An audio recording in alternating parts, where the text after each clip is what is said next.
హరినామస్తుతి సేయుకావ్యము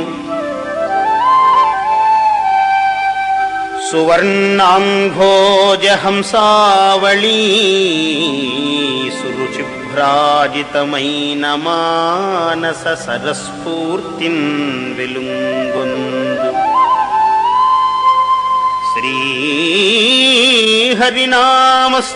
లేని కావ్యము విచిత్ర అర్థాన్వితం వయ్యు శ్రీకరమై ఉండదు అయోగ్య దుర్మలినవత్కాకోలగర్తాకృతిం.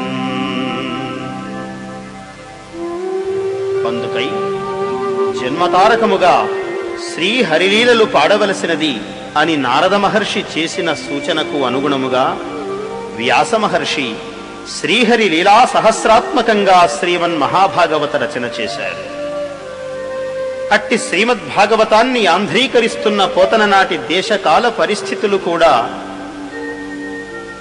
ఆ పరిస్థితులకు భిన్నమైనవేమీ కావు.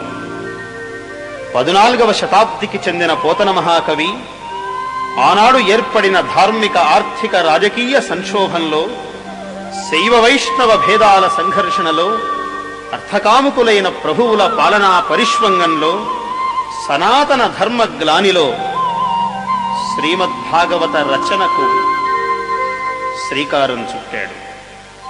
సహజ వినయ సంపన్నుడైన పోతనలోని విప్లవ చైతన్యం ప్రకోపించి పడగలు విప్పింది.